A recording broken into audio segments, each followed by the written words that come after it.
Hello students, welcome to chemistry class. Today we are going to discuss coordination compound. In coordination compound we will discuss stereoisomerism. What is our topic? Stereoisomerism. आज हम stereoisomerism discuss करेंगे. First हम लोग देखेंगे कि stereoisomerism क्या है. ठीक है, तो फर्स्ट क्वेश्चन है what is stereoisomerism.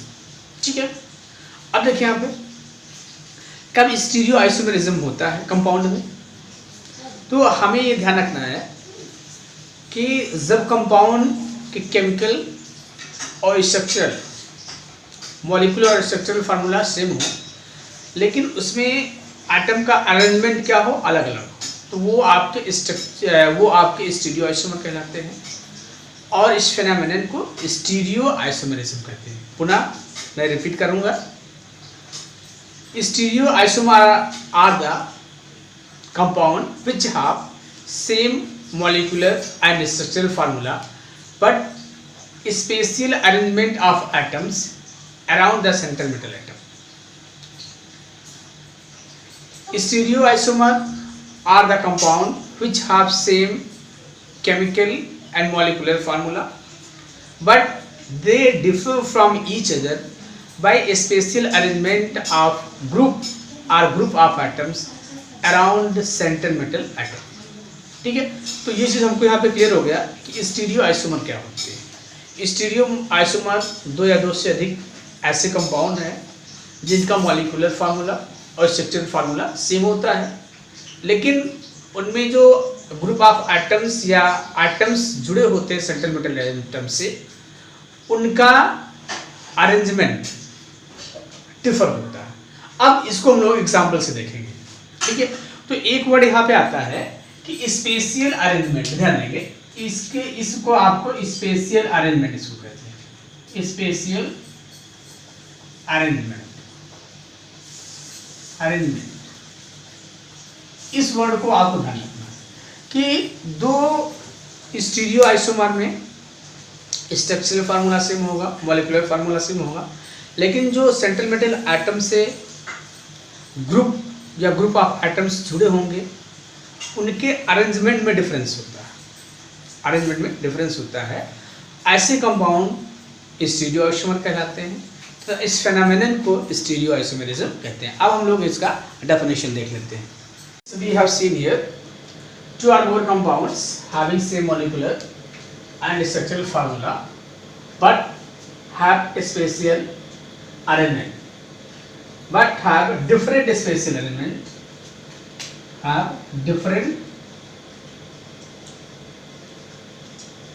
spatial arrangements of atoms around the central metal atom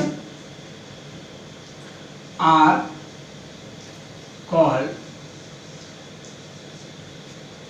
stereoisomer and this phenomenon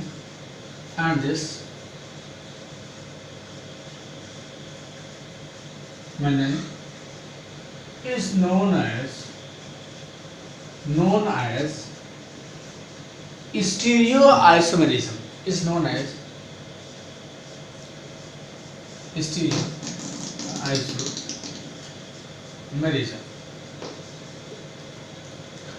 Stereoisomerism is of two types.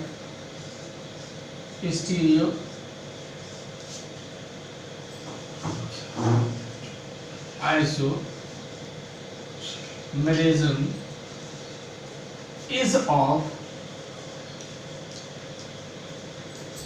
two types. First, geometrical isomerism.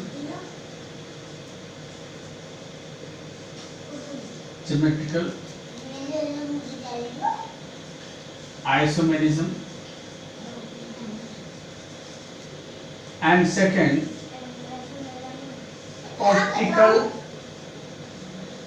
optical isomerism. Okay, So this is the definition of geometrical. This is the definition of optical and geometrical. Means these are the types of. So stereo isomerism आपने देखा है. Stereo isomer कब होते हैं? इनके molecular और structural formula same होते हैं, but they have different spatial arrangement. मतलब जो इनका स्पेशियल अरेंजमेंट होता है वो डिफर करता है. एक आइसोमर का स्पेशियल अरेंजमेंट दूसरे आइसोमर के स्पेशियल अरेंजमेंट से अलग होगा. या हम लोग ऐसे कह सकते हैं कि स्ट्रक्चरल मॉलिक्यूलर फार्मूला सेम होगा, लेकिन जो एटम का अरेंजमेंट होगा अराउंड सेंट्रल मेटल एटम वो अलग अलग होगा. तो ऐसे कंपाउंड्स को स्टीरियो आइसोमर कहेंगे. इस प्रक्रिया को या इस फिनोमेनन को हम लोग स्टीरियो आइसोमेरिज्म कहते हैं. अब हम लोग मूव करते हैं geometrical isomerism. Geometrical isomerism, geometrical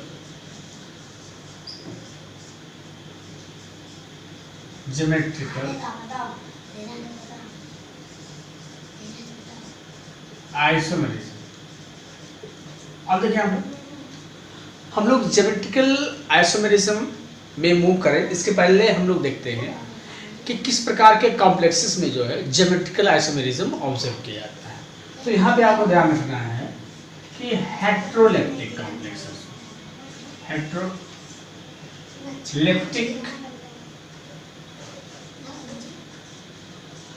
heteroleptic complexes में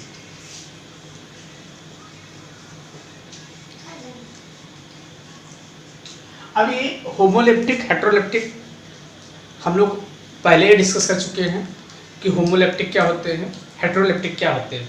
लेकिन फिर भी मैं एक बार आपको बता देता हूँ कि होमोलेप्टिक कॉम्प्लेक्सेस ऐसे कॉम्प्लेक्स होते हैं जिसमें सेंट्रल मेटल आइटम क्या होता है, केवल एक ही टाइप के कॉम्प्लेक्स से घिरा होता है. या सॉरी, इसमें एक जो सेंट्रल मेटल आइटम होता है, सेंट्रल मेटल आइटम कह दीजिए या आयन कह दीजिए, वो केवल वन टाइप ऑफ लिगेंड से घिरा होता है. जैसे यहाँ पे देखो आप, जैसे आपका हो गया, देखिएगा FeCl6 4 माइनस, ठीक है. और ये आपका हो गया होमोलेप्टिक.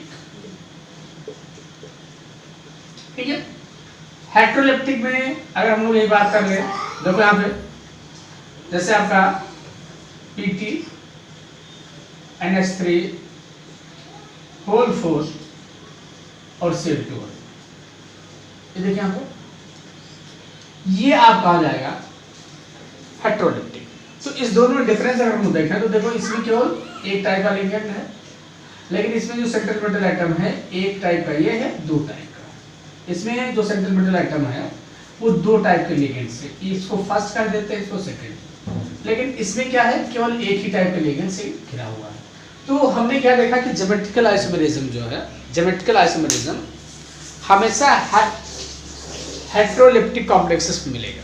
ये चीज आपको यहाँ पे ध्यान रखना कि heteroleptic complex. Now we will see the geometrical isomerism in coordination compound. So geometrical isomerism in coordination compound is most common. Coordination number 229. मतलब ध्यान देंगे कि जो ज्योमेट्रिकल आइसोमेरिज्म होता है, ध्यान देंगे ज्योमेट्रिकल आइसोमेरिज्म जो होता है वो कोऑर्डिनेशन कंपाउंड में बहुत कॉमन है. और कोऑर्डिनेशन नंबर 2 से लेकर 9 तक के कोऑर्डिनेशन नंबर तक के कॉम्प्लेक्स में ज्योमेट्रिकल आइसोमेरिज्म पाया जाता है. पुनः एक बार ध्यान दें, कोऑर्डिनेशन नंबर 2 से लेकर 9 तक कोऑर्डिनेशन नंबर वाले कंपाउंड में ज्योमेट्रिकल आइसोमेरिज्म पाई जाती है. अब देखो यहाँ पर कोऑर्डिनेशन नंबर क्या होता है, what do you mean by coordination number. So number of ligand directly bonded to central metal item is known as coordination number. जैसे हम लोग यहाँ पे देख लेते हैं, जैसे मान लीजिए ये हो गया PT NH3 Cl2, ये हो गया, ठीक है. अब देखो इससे ये भी बॉन्डेड है, ये भी बॉन्डेड है, तो उसका कोऑर्डिनेशन नंबर क्या हो जाएगा, 4 हो जाएगा. मैं ऐसे लिख दूं FeCN6, ध्यान देना। तो इसका कोऑर्डिनेशन नंबर क्या हो जाएगा बेटा, 6 हो जाएगा, इसका 4 हो गया। अब ऐसे भी हम लोग कह सकते हैं, इसको डिफाइन करने के लिए, कोऑर्डिनेशन नंबर को डिफाइन करने के लिए हम लोग ऐसे भी इसमें देख सकते हैं कि कोऑर्डिनेशन एंटिटी या कोऑर्डिनेशन स्फीयर कर लो। कोऑर्डिनेशन स्फीयर में के अंदर जितने लिगेंड्स होते हैं वो उस मेटल के कोऑर्डिनेशन नंबर के इक्वल होते हैं। लेकिन अगर ये मोनोडेंटेट है तो उसके इक्वल होगा, अगर ये डाइडेंटेट लिगेंड है तो उसको 2 से मल्टीप्लाई कर देंगे और कोऑर्डिनेशन नंबर कैलकुलेट कर देंगे। जैसे देखो यहाँ पे कोबाल्ट हो जाए और ये EN हो जाए, EN हो जाए, तो यहाँ पे कोऑर्डिनेशन नंबर क्या है, यहाँ पे कोऑर्डिनेशन नंबर इसका क्या है, 4 है, क्योंकि ये डाइडेंटेट है तो 2 × 2 हो जाएगा, तो कोऑर्डिनेशन नंबर 4 हो जाएगा। यहाँ पे डाइडेंटेट लिगेंड होने के कारण इसको हम लोग 2 से मल्टीप्लाई करेंगे, और डाइडेंटेट आपको मालूम है कि जिसके जो 2 बॉन्ड्स बनाता है उसको डाइडेंटेट लिगेंड कहते हैं, ठीक है। तो ऐसे आप ये ध्यान रखना है कि अगर मोनोडेंटेट लिगेंड है तो उस सेंट्रल मेटल एटम का जो कोऑर्डिनेशन नंबर होगा, जितने भी मोनोडेंटेट लिगेंड कोऑर्डिनेशन स्फीयर के अंदर रहेंगे उसके इक्वल हो जाएगा। अगर भाई मोनोडेंटेट तो 2 ये और 2 ये, इसका कोऑर्डिनेशन नंबर क्या होगा, 4 हो गया। इसके अंदर कितने हैं, 6 है, तो इसका कोऑर्डिनेशन नंबर 6 हो गया। लेकिन अगर डाइडेंटेट है या ट्राइडेंटेट है, डाइडेंटेट मतलब उसकी वैलेंसी 2 होगी, वो 2 कोऑर्डिनेट बॉन्ड बनाएगा सेंट्रल मेटल एटम से, तो उस केस में हम लोग क्या करेंगे, उसके नंबर को 2 से मल्टीप्लाई कर देंगे। यहाँ हमने देखो EN लिया है, इथेन 1,2 डाइमाइन लिया है, ये डाइडेंटेट लिगेंड है, तो इसका कोऑर्डिनेशन नंबर हम लोग कैसे निकालें, 2, देखो ये 2 है, लेकिन इसकी वैलेंसी क्या है, इसका कोऑर्डिनेट कितने कोऑर्डिनेट बॉन्ड बनाता है, 2 कोऑर्डिनेट बनाता है, इसलिए इसका क्या हो गया, 4 हो गया, ठीक है। तो ये चीज़ आपको यहाँ पे ध्यान रखना है। अब हम लोग इसमें देखेंगे जो हमारे कोऑर्डिनेशन नंबर, ध्यान देंगे जो हमारे कोऑर्डिनेशन कंपाउंड में बिताएगा वो जो हमको पढ़ना है, ठीक है। हमने जान लिया कि कोऑर्डिनेशन नंबर 2 से लेकर कोऑर्डिनेशन नंबर 9 तक के, कोऑर्डिनेशन नंबर 2 से लेकर कोऑर्डिनेशन नंबर 9 तक के कंपाउंड जो है वो ज्योमेट्रिकल आइसोमेरिज्म शो करते हैं। ये पूछा गया क्वेश्चन है, ठीक है। अब हम लोग यहाँ पे क्या देख रहे हैं, हम कोऑर्डिनेशन नंबर 4 और कोऑर्डिनेशन नंबर 6 के बारे में डिस्कस करेंगे, यही हमारे दो सिलेबस में, geometrical isomerism in coordination number 4 and geometrical isomerism in coordination number 6, ठीक है। अब इस दोनों को हम लोग डिस्कस करेंगे। तो चलिए हम लोग देखते हैं यहाँ पे कोऑर्डिनेशन नंबर 4, देखिए अब हम लोग देखते हैं कोऑर्डिनेशन नंबर 4 मतलब ये हो गया कि मोनोडेंटेट लिगेंड अगर है उस सेंट्रल मेटल एटम में, तो वो सेंट्रल मेटल एटम से कितने बार बनाएगा, 4 बनाएगा। अब देखिए यहाँ पे बेटा अगर कोऑर्डिनेशन नंबर क्या है, 4 है, तो आपको मालूम है अगर कोऑर्डिनेशन नंबर 4 होता है तो इसमें 2 हाइब्रिडाइजेशन पॉसिबल है। If compound or central metal atom coordination number is 4, it may have DsP2 hybridization or sp3 hybridization, DsP2 hybridization and sp3 hybridization। ध्यान देंगे ये हो गया हाइब्रिडाइजेशन, आपने पढ़ ही रखा होगा, हाइब्रिडाइजेशन आप पढ़ ही चुके हैं, ठीक है, क्लास 11 में। अब देखिए यहाँ पे जब ये DsP2 हाइब्रिडाइजेशन होगा तो इसका स्ट्रक्चर होगा टेट्रा है, इसका स्ट्रक्चर होगा स्क्वायर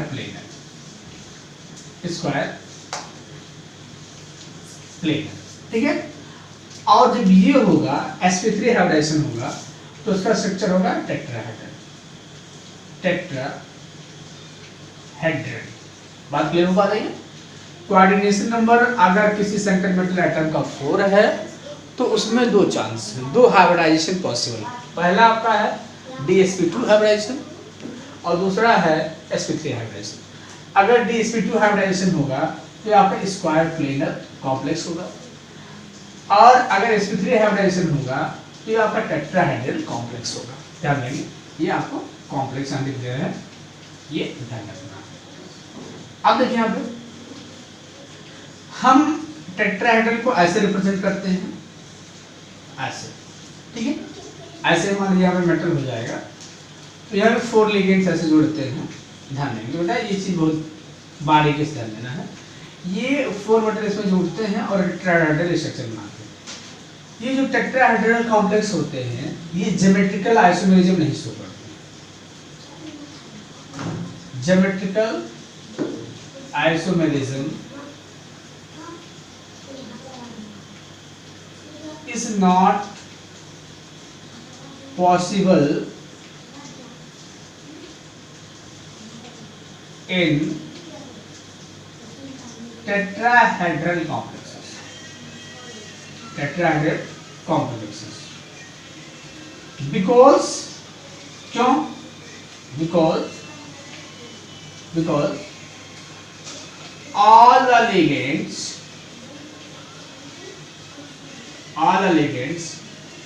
are at adjacent.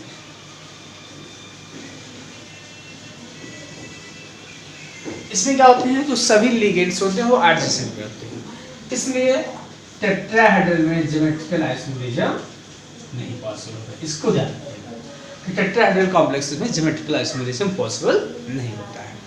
अब देखिए यहाँ पे, तो क्या स्क्वायर प्लेनर में पॉसिबल होता है? बिल्कुल, स्क्वायर प्लेनर में जो है ज्योमेट्रिकल आइसोमेरिज्म पॉसिबल होता है। ठीक है, अब देखते हैं हम लोग इसको, ज्योमेट्रिकल आइसोमेरिज्म क्या है, ज्योमेट्रिकल आइसोमेरिज्म और किस टाइप के स्क्वायर प्लेनर कॉम्प्लेक्सेस, ध्यान रखना है, किस टाइप के square planar complexes geometrical isomerism show करेंगे। ध्यान देना, सभी प्रकार के square planar complexes geometrical isomerism नहीं शो करेंगे, इस चीज आपको ध्यान रखना है। सभी प्रकार के square planar complexes geometrical isomerism show नहीं करेंगे। जैसे मैं देखो आप बता दूं, सीधा सा ऐसे ध्यान दीजिए, जैसे हमने लिखा NiCO4, ठीक है, NiCO4। अब देखिए यहाँ पे ये क्या है, ये ज्योमेट्रिकल आइसोमेरिज्म है क्योंकि इसमें सभी लिगेंड्स क्या सिमिलर है। तो ऐसे हम कुछ एग्जांपल्स का डिस्कस करेंगे कि स्क्वायर प्लेनर, क्या सभी square planar complexes geometrical isomerism show करते हैं या नहीं। तो कुछ स्पेशल केसेस हैं जो ही ज्योमेट्रिकल आइसोमेरिज्म शो करते हैं। Only a few square planar complexes show symmetrical isomerism. All type of square planar complexes do not show symmetrical isomerism. So that we will discuss in next video.